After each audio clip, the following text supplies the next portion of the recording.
Good morning, everybody, and welcome back to my studio. For those of you who are here for the first time, my name is Melissa Reed, and I am a mixed media abstract artist from Pennsylvania. Today we're going to be making some stamps, and I'm going to be doing this using various materials, but almost all of these materials are extremely inexpensive, if not free. I did a video like this a while ago, but I had some additional ideas, and I wanted to make some of these stamps for use in my work anyway, so I thought I would bring you all along for the ride. So what I'm going to be doing is using some inexpensive items that I got at the Dollar Tree, like this wooden block, and I also have some of this adhesive backed foam sheeting that I got at Michael's for, I think these were 99 cents a sheet. And everything else that I'm using, oh, with the exception, I have some acetate sheets that I picked up at a secondhand shop along the way somewhere. You do not need to use those, and I'll go into that later in the video. But that's actually what I'm going to be adhering my foam pieces onto before I put them on the block. But I will explain everything as we go along. I hope you join me. For this first clip, I'm going to make a spiral kind of stencil, and I did this shape before on a texture roller, which I might get into in another video as well. I was going to combine them all, but I didn't want this to get too long. So I'm taking a piece of that adhesive backed foam, and like I said in the introduction, I got that at Michael's. They were 99 cents a piece, and you'll find those in the aisle where they have like felt and things like that. You could use the non-adhesive kind and spray your own on there, but for 99 cents, I think it was the same price as the others, and this was just way more cost effective and time effective as well. So I'm going in and just cutting out some very rough spiral shapes, and you don't have to cut them out dimensionally. I am literally just cutting out a circle and then going in and spiraling it. And the reason why there's space in between those spirals, like the individual spirals themselves, is because as I'm laying them down on the piece of acetate that I cut there, I'm just pulling them a little bit to give them some space. Now, I did cut that acetate to fit on the wooden block that I showed you before that I said I got at the Dollar Tree. And again, that was $1.25. And I had this idea to use the acetate because rather than making all of these stamps and having 50 million wooden blocks laying around, which I don't know about you, I just don't have space for, I had the idea of attaching them with some double-sided sticky tape that I have there. And then I can reuse the wooden block and just change out the stamp itself. I know things like this already exist, and if you have one, that's great, but I didn't, and rather than buy one, I thought, why not try to just make it myself? So that's what I'm doing here for all of these clips. So I went ahead and put down some Liquitex, fluorescent pink, stamped the design on, let it dry, and I'm covering it with Artist's Loft Naples Yellow. Now I'm going to be pulling all of these prints today with rice paper. I typically like to use tissue paper, but the rice paper pulls up so cleanly, and I wanted to give you a chance to really see the design, and I think that turned out beautifully. Okay, for this one, those little flowers there, I got a package of those at Dollar Tree, again for $1.25. You know how I just love to do prints of flowers, so I had this idea to try hot gluing these onto the sheet of acetate and making a stamp block out of it. I'm so pleased with the way this worked out. I'm just beside myself. You know how much I love doing the artificial flowers, and this just opens up a whole new world of possibilities for littler ones. So I am doing this in the same way. I have hot glued those on there, and I'm using my double-sided tape to stick that down to the block. Then I'm going to get out my little 6x6 gel plate again there and put down just some Mars Black on there. That's the Liquitex Basics Mars Black. And I'm going to then stamp those flowers into that paint, and I wasn't sure it was going to work or how well it was going to work. I knew I'd get some sort of impression, but look how cute this is. Those just turned out so well, and the impression is so clear. Saves a ton of time from doing the individual flowers like I had been doing before with the larger ones. And I decided to just go ahead and pull this up as the black print, so I'm using some of my matte gel medium there to go over the top of it, and then I will again be using a sheet of rice paper to pick this up. The rice paper I either got off of Amazon or Temu, I can't remember. I do not order off of Temu anymore, but you can definitely find that on Amazon. I have looked, and look at how clear that print is. Those are just so adorable. I cannot wait to use those in something. It's like so many ideas. All right, so in this one, I'm just using some corrugated cardboard because I have tons of it laying around and it makes a great design.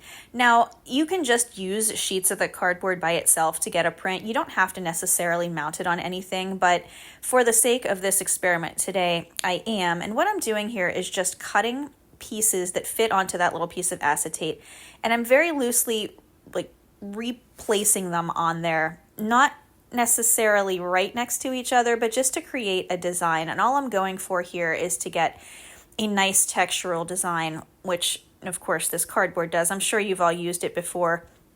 It's kind of a staple in gel printing and stamping, just like bubble wrap, which I did not use for this design, but I just thought this looked pretty cool. And you could do whatever you want. You can even just cut random shapes and tape them down or glue them down exactly back together, and you're still going to get that delineation where the separation between the two are, because the gel plate, as you know, picks up such great detail that it would do that. But I did leave just a little space in between all of these when I was taping them down, just to see what sort of effect I could get with that.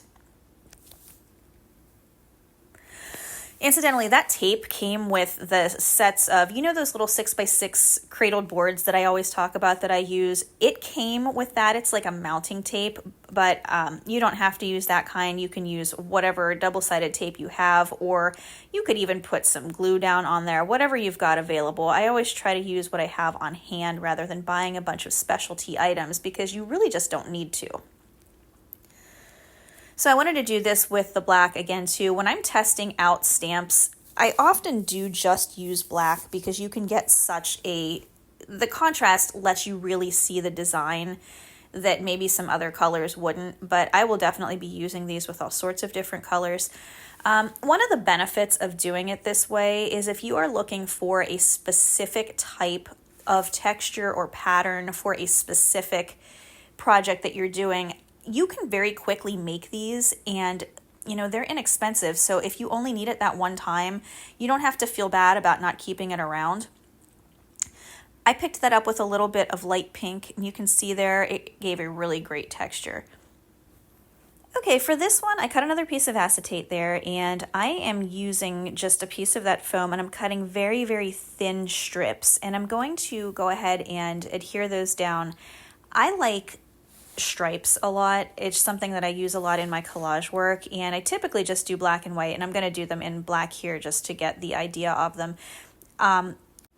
Once I get this block made, I'm not going to actually use a pickup layer. I'm going to just stamp these down and then pick up just the black layer as a print itself. Of course, you can do this any way you like. I love the look of these stripes, and I wanted some really thin ones. And again, like I was saying before, you can make, because this is so quick and inexpensive and easy to store, you can make so many of these, and you can have, you know, whatever you want on hand, or if something is project specific. But all you're going to end up needing is a little bit of that tape or some kind of way to adhere the acetate down onto the block. I've found the double-sided tape works best, but if you've got another solution, definitely use whatever works for you. And if you've got a better suggestion on there, I would definitely love to hear it down in the comments there. So I will say, using the foam and this double-sided tape, if you've never used either, they are extremely, extremely sticky. So just be prepared for that. They can, if something sticks to something accidentally, it can be a little bit of a bear to get off. So just FYI there.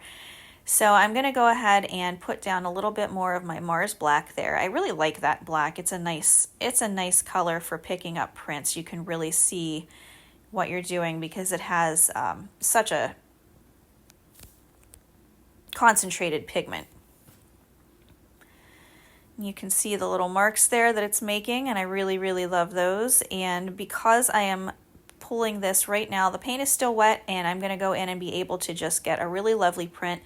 This rice paper picks up so well, as I keep saying. There is a little tiny bit of a ghost print left there on the plate, so I'm going to go ahead and pick that up with a little bit of Naples yellow. I like the black and the Naples yellow together. It gives a really interesting mood, if you know what I mean there, with the colors, and that's something that I use in a lot of my work. Decided to pick that one up on a piece of sheet music there because I do like to use those as well. And because it is such a light color in the background, you can see the sheet music through it, which is going to work really well.